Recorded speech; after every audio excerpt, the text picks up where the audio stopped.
Lopes fans, welcome in. My name is Brennan Williams, and this is Go Lopes Radio. It is Mountain West Week over here, and we have another special episode, the 10 most impactful non-conference games for the Mountain West Conference, and we are chatting it up today with Blake. Blake, how we doing? Doing good, man. I'm excited to be here. Awesome. Hey, real quick, before we get into some of these really good non-conference games, we released a Mountain West preseason power rankings tiers. I'm curious, kind of looking back on that, if you have any thoughts, anything you would maybe zag on or maybe add on to what we went over earlier this week. Yeah, obviously, I know we're both pretty high on San Diego State, and you had them in the lone team in Tier 1. But I still think Utah State's a little bit underrated. I think they could be considered in that Tier 1 status, especially depending on who you ask. A lot of people really just see them as a good Mountain West team, but in reality this year, I think they can be considered like a really good national team. I wouldn't be Okay. surprised if they're top 25 at some point this year. And, it's Utah State. They always find a way to be good, so... Yeah, it was weird. I went over some of the stats on the podcast, and they're kind of like a cockroach. You can't really kill them. It's like, they're missing an AD. They just bring a new AD in. They've had some issues off the court, off the field, coaches. Everything's kind of been a little bit of a turnstile over there, and they just kind of continue to be an NCAA tournament team. So we'll see. I know they might be featured in. I know they're at least featured in one of my games that I wrote down here. So we'll see if we get into them, but. Some people are maybe asking, why are we going over and discussing the non-conference games for the Mountain West? And it matters for GCU this year now. All these non-conference games, not even just the GCU ones, because in the past, GCU, a part of the WAC, and the non-conference schedule doesn't really matter. It doesn't matter if another team in the WAC goes out and really beats another team. It's not going to add up over a full season to create a resume that could kind of really move things for the Lopes. But these games are going to matter. They are now in a conference in the Mountain West that has at-large teams regularly. We talked about that on the Power Rankings episode. And if you're a GCU fan, it's up to you whether or not you want to root for these teams, but you want to root for them from a data standpoint as they go out and they take on the rest of the college basketball world, get their resume better, and then you want to beat up on them when it comes conference time. So these non-conference games really, really matter. They're great litmus tests for not only GCU, but also for the other Mountain West teams. So we really do feel like it matters. On top of that, you get to kind of get some eyes on these teams as so many players have changed over, a lot of new coaches as well in the conference. So, Blake, I'm curious if you have any thoughts on just kind of the Mountain West non-conference slate and kind of your excitement for it, but as well just kind of how much these games matter. Yeah, I'm super excited. I think as we go through some of these games, you guys will start to see how many ranked teams and how many tough road games there is going to be for these Mountain West teams. And it's going to be super big for GCU. Obviously, once we go against some of these tougher teams, we'll be able to try and get some of these conference wins that are going to be quadrant one wins. Man, I know looking at some of these matchups and, the X's and O's and the coaches and the environments, it is really exciting. So how are we going to be doing this? There's going to be 10 games, but we're going to be doing this draft style. So when it comes to the word impactful, though, I made the rules. It can be completely subjective, the word impact. It's not just the two best teams. It's not just the biggest game and the biggest tournament that is on national TV. It can be kind of however you interpret the word impactful. It can be a matchup you're excited about, a player you want to see. Whatever it might be. So this is totally wide open, and we're going to do a draft and then kind of defend it for a little bit. We're going to go back and forth and each pick 5 games that will total us up to 10. So, Blake, I'm going to hand it over to you. You are going to get our first draft pick, and I will go second. So what is your most impactful Mountain West non-conference game? I think my most impactful Mountain West non-conference game is going to be San Diego State versus Arizona. I really think it's going to be a battle for the top team on the West Coast. I'm super excited to see San Diego State play against what could be a top 15, top 10 team this year. It's going to be in Phoenix, so I think there's going to be a lot of U of A fans, and I think there's going to be a lot of hype surrounding that game, with Bryce James. We'll see how that situation plays out, but I think this is a game that San Diego State can win, and if they do, they're going to receive a lot of national recognition. Yeah, one thing about that game that's really interesting is it's such a contrast of styles. Obviously, Dutcher, they're known for their defense there. We talked about that on the power rankings. Just pencil that in, top 10, top 12 defense. In Arizona, they're known for kind of being the opposite. Like they score a lot of points, very dynamic offensively, and you could see kind of a really early season, I guess almost like game of chess, right between two really top, what we think are probably top 25 programs. What do you think Yeah. about just the opportunity for kind of that early season chess match? Obviously, we're seeing this through the lens of San Diego State, them going out and getting tested, and then the Lopes getting to play them. But I'm curious what you think about that. Yeah, I mean, it's definitely gonna be this game's definitely be a chess match. Chess match. Tommy Lloyd and Brian Dutcher obviously have very different styles, and I'm really excited to see how this one shakes out. Yeah, really, that's the one I had first on my list as well. So I'm not even gonna, I don't have a ton of other comments on that. And really exciting game, and I think is a great case. Brian Dutcher's talked about his aggressive non-conference scheduling. I'm the same way. I think we can talk about this maybe before we get to game two, my first draft pick. Just the importance for scheduling aggressive and non-conference play. That's always how I've seen it. That's what I want to see from a program. What are you from a schedule kind of strategy sort of person when it comes to non-conference? Where do you land on that spectrum? I 100% agree with you. I mean, at the end of the day, if you want to be a great team, you got to beat good teams, and that doesn't happen by scheduling, these Q4 like lower level teams. It happens Yeah, by playing paying teams them to like come to your Arizona. place. Yeah. Yep, it happens by playing these Power Five teams, and that's really how you get better as a team. You get early tests, and you'll see how you are as a team. Yeah. Man, that's an exciting game. Make sure to mark the calendars there. Where I'm going for my first draft pick, and again, because this is super subjective, I have actually the Lopes featured in this. I have GCU at St. Louis, and there's a few reasons for this. There's a lot of kind of on the court stuff that's really exciting. Luke War hits the game winner last year in GCU Arena. There's a little bit of potential get back for that. Yeah, GCU goes on the road. That'll be a really good test, I think. But I think for me, the reason is, it depends where you see Mountain West and A10 just when it comes to, quote, the term mid major. I'm going to loop them into that. And to me, it's like this is a soul of college basketball game. Just like two mid majors. We're not going to play at any neutral site that's, I hate neutral. Well, don't hate them. When it comes to, there's an appropriate time and place for them. But some of these games, we need to get more home and homes and just taking the chance and going on the road. To me, this is a soul of college basketball game. Two really good mid majors that care about basketball. On top of that, you get Robbie Avila, probably his final season. Who knows, waiver or anything like that. But probably the last time we get to see him play this season. And the Lopes traveling there is a really good test. So that is my first pick. I'm curious just your excitement level for that game as well. Yeah, that's going to be a huge game for GCU. It's really their first true test. And if you look at Evan Maya's rankings right now, they do have St. Louis in the top 75. So that would be a quad Yep. one road game. So yeah, this will be a huge game for GCU. Massive, massive game. And I'm going to hand it over to you for the third pick. Keep in mind, guys, we did not know each other's picks. So we're reacting to this in real time. But Blake, go ahead and take your second pick, our third overall pick here. My second pick is going to be UNLV against Alabama. This is another players area game, but it's going to be in Las Vegas, so it's technically a neutral site game. But there's going to be tons of UNLV fans there, and I really do think this is a game that UNLV could win.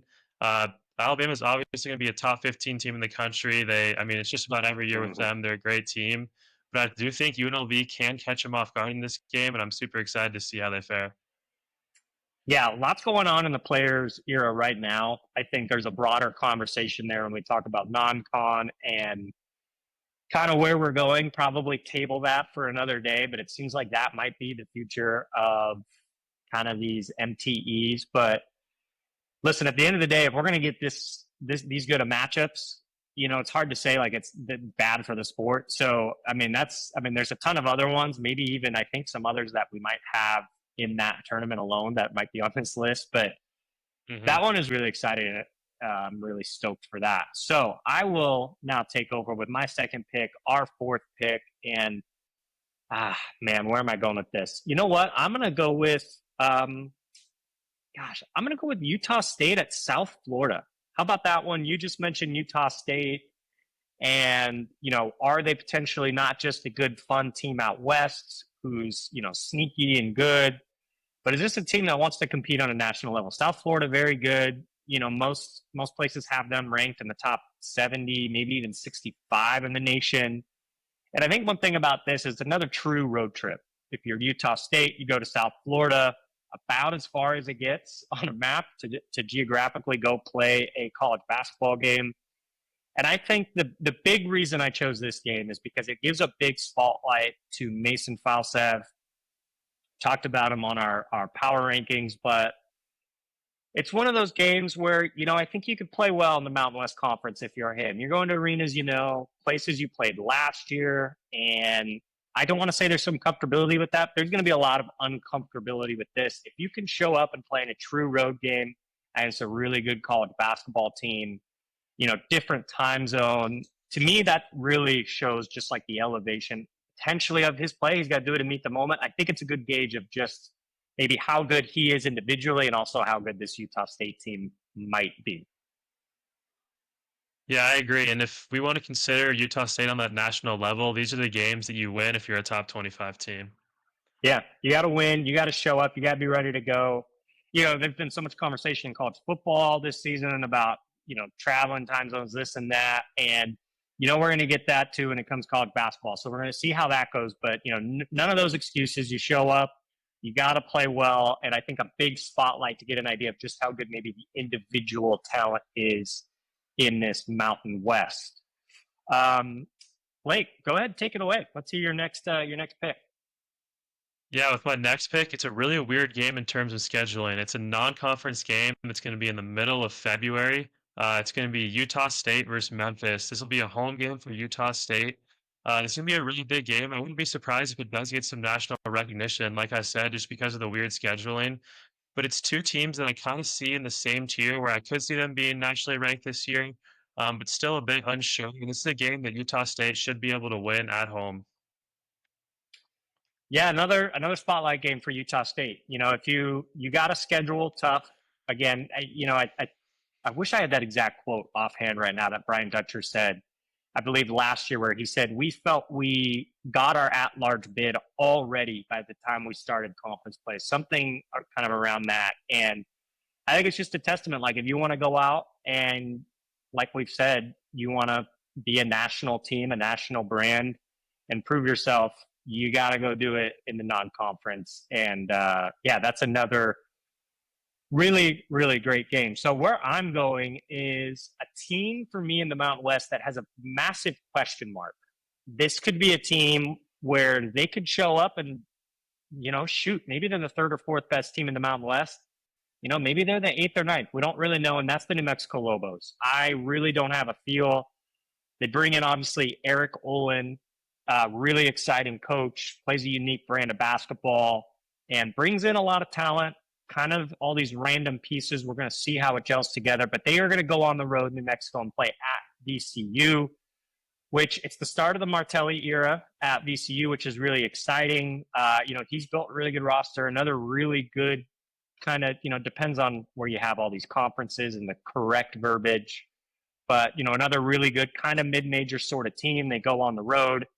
And I don't know, I think we're going to get an idea of just what this team is. This one's later in the non-conference schedule. So, if you're New Mexico, you do get a little bit of time to see who you are, how these rotations work, and try to get some camaraderie before that game, kind of towards the end of non-conference play. It's going to feel probably a lot like an away conference game, against a really good team in the Mountain West. But I think this one's really exciting because I just have a big question mark. I'm not sure what to expect with the Lobos. And I think that seems to be the consensus. I don't know. Do you have any idea on how you kind of grade out the Lobos? Honestly, I want to, but I'm not really sure. Like, they really don't have any key returners this year. It's really all transfers and a couple new coming freshmen. So, like you said, this game's gonna be really big, and I think it's gonna show us what they're built of. Yeah. We are passing it back to you for your fourth pick. You've only got two picks left. So let's see. Where are you going? Yeah, my fourth pick. This is two teams I've actually already mentioned. I got UNLV at Memphis. Yeah, I had that UNLV one is too. sort of a wild, yeah. UNLV is sort of a wild card team for me, but personally, I'm very high on them this year. Kamani Hamilton, I know it's a guy we both like a lot from High Point. He's going to be really good this year. But this would be a big game for both schools. It's on the road for UNLV, and so this would be a huge win for them. Likely a quad one win. Memphis barely beat them last year, but I'm expecting another competitive Yeah. game. Yeah, plus the Pastner kind of return sort of vibes. I don't really have a good temp check on how things ended, and I know all sorts of stuff has gone on off the court. One of those things I think if you're really interested in it, maybe Google it, all sorts of stuff going on. So I think him returning there is going to be really fascinating as well. And I had that one. I think that's a really, really exciting game. As well for a UNLV team that we're both pretty high on. I had them fourth in the power rankings, and I think they got a lot going on there. So interested to see how that goes. I can't believe you left me this one. So I can't believe I'm going to get this with my fourth pick. Really good value, and I might be leaving you no GCU games, but I am going with GCU. We're not sure who. It's either going to be Iowa or Ole Miss. I want to talk specifically about Iowa because if GCU gets the opportunity to play Iowa in the Acrisure Classic after this, again, this would be the day after GCU takes on Utah. You know, I I'm just interested to see how life would be like taking on Bennett Sturts, and also just the idea of getting to see him play. A team that I cover, what that looks like. You can watch it in the tournament. Obviously, last year is really exciting, and a true old school, unique point guard that has kind of worked its way out of college basketball. He's maybe having a little bit of a comeback. We'll see there, but potential for a GCU Iowa matchup is really interesting. Obviously, McCollum's first year there comes over from Drake. Was coaching D2 ball only 2 years ago, and now gets the keys to a Big Ten program. I think is really exciting. And I think it's a great test for GCU. Another good chess match opportunity. GCU is going to have a lot of things to figure out. We talked about that as well in the power rankings of getting this thing to kind of work and all these pieces to gel. And against a good coach, a really good point guard, I think is always the way to test a team because a point guard is going to want to control the game. They're not going to let you have what you want, and I think that's a really interesting potential matchup if GCU were to be able to play Iowa, and I think could be a big kind of banner moment. I think as well for the Mountain West at GCU, a team that maybe is a little more towards the top, but is maybe not one of the top three teams in the Mountain West can beat a Big Ten team. That'd be a really exciting game. Yeah, and even if they don't end up playing Iowa and it's Ole Miss, that's still going to be a really big game. Chris Yeah, Beard's got a really good program over there, so either way, always that's tough going to to be a big play. game. Yeah. Yeah, yeah, and with my Okay, last pick, yeah, last pick. Let's hear it. yeah, with my last pick, I hate to go into the players area game, but as an Oregon guy, I got to go San Diego State versus Oregon. Yeah. Once again, this is a battle for some of the top teams on the West Coast. But I'm also going to be looking at sort of an individual player matchup here. Is Magoon Guath versus Nate Biddle. Oh Nate my Biddle's a guy gosh. for Oregon. He's one of the best centers in the country. He's a fifth-year senior. And it's going to be super interesting to see, like, can Magoon Guath hold his own against an older center? And will he be able to have that same defensive composure? Yeah, that matchup. I had that game down in that matchup written down. Fascinating. Biddle is incredible. If you guys haven't watched him, he is this kind of mix between a guy who's like two massive tree trunks for legs. I mean, he's a full 7-footer, super strong, yet he weirdly moves like a gazelle. It's like this strange combination. Really good in the pick and roll. I mean, just and it is interesting. I think just from the age, like you've got Magoon Guath in year two, coming off this freshman of the year, this darling, this guy who could have entered the portal. And I mentioned this as well in the power rankings pod, but I mean, probably would have been a top 5 guy, probably in the portal. People would have thrown an insane amount of cash Easily. at him. This young prospect with this older big guy who's been there, done that. And does Guat have the size to kind of bang down low with kind of your old school traditional big guy on a national level? That's like, I think, a fascinating question. If he answers the moment, I think it's really scary if you're the rest of the Mountain West. I mean, that is like, oh my gosh, if he's Yeah. able to, affect shots and protect the rim at a pretty high rate against Oregon, that tells me that will be a good test, kind of one to keep your eye on as well. Man, that's a really good. I can't believe you got that with your final pick. Fell all the way down. Yeah, I had to throw Oregon in there, but I mean, the winner of this game is going to get a lot of buzz as the best team on the West Coast. This is going to be a super good game.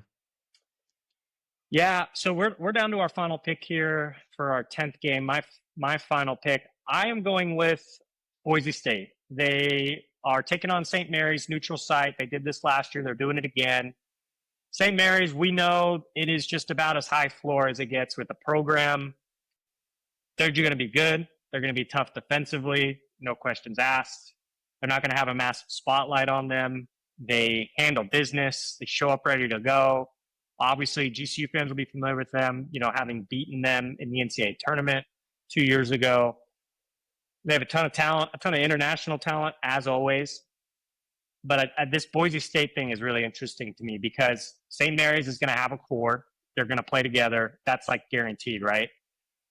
I think, to me, my question is, does Boise State have that same thing? Yes, they lose Degenhart, but they've got a pretty good, healthy core there. They've added to it on I don't want to call the fringes, but some pretty good talent. They've added around it at key positions. And so to me, this is a test of a team that has a really good core that's ready to go. And is Boise State going to be a team that's going to be ahead of other Mountain West teams because they have that core that they return? And, if Boise State handles business, probably going to be considered one of those semi-home games or semi-neutral, whatever, the data guys call it now because it's in Idaho Falls. But we're going to get a good idea about this Boise State team. And if they're going to be steps ahead of, all the other programs in the Mountain West that they might be around because they return just enough and they've got a core and they're plug and play ready to go, I think that's also really bad news for the rest of the Mountain West. And then also, I think Andrew Meadow, I mentioned in the pod, could be an awesome dark horse bet potentially for WAC Player of the Year. I don't know if he's got maybe the pure stats to get it done.